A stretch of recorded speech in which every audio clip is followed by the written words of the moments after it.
everyone, it's Kim from the Westland Area Library with Storytime today. And I have a special guest. This is my kitty Dandelion, and he's dressed up specifically for Storytime today as Puss in Boots. Everybody say hi, Dandelion. He's excited to be here and hear our story. All right, here we go. Today we are going to read a story out of 5-Minute Fairy Tales from Mary Engelbreit. And our story, appropriate because of Dandelion's costume, is Puss in Boots. Once, there was a young man who had nothing in the world but a cat named Puss. The young man felt very sorry for himself, and he sighed, "What good is a cat?" Now, Puss was a clever cat, and hearing this, he replied, "A cat is a very fine thing indeed." "Give me a pair of boots and a sack, and I will make your fortune," Puss said to the young man. The young man agreed. As soon as Puss got his boots, he set off. First he caught a fine rabbit and put it in the sack. Then he boldly made his way to the castle. "Let me in, I have come to see the king," he cried. "I bring a gift from my master, the magnificent Marquis of Carabas." The king was so pleased with the gift of the rabbit, he invited Puss in Boots to stay for a grand supper. The cat ate his fill from the banquet table, and while he ate, he talked. First he told the king how rich the Marquis of Carabas was. Then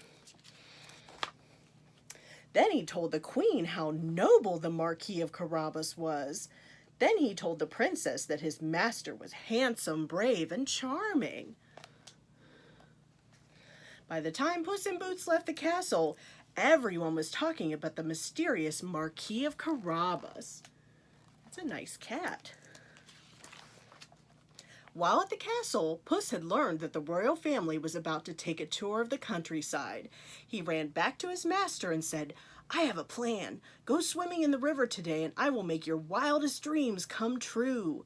While the young man swam, Puss hid his clothes. Then Puss jumped in front of the king's carriage and shouted, "Help! My master! The Marquis of Carabas is drowning!" Is he really drowning? I don't think so. Quick as a flash, the king's footman jumped in the river and pulled the young man out. "Someone has stolen my clothes," the young man cried. So the king gave the young man new clothes to wear and let him sit in his own royal carriage. In his borrowed clothes, the Marquis of Carabas looked just as rich and noble and handsome as Puss had promised. Meanwhile, the cat ran on ahead down the road till he came to some fields that were owned by an ogre. The fearsome ogre was the terror of the land. Puss in Boots told the farmers he had a plan to rid them of the ogre, and they agreed to help him. Boy, that's a really smart kitty, huh? Next, Puss in Boots ran ahead to the ogre's castle. Ooh, look at that ogre. Yipe. He knocked boldly on the door, and the ogre answered. "Is it true that you can turn into anything you like?" Puss asked.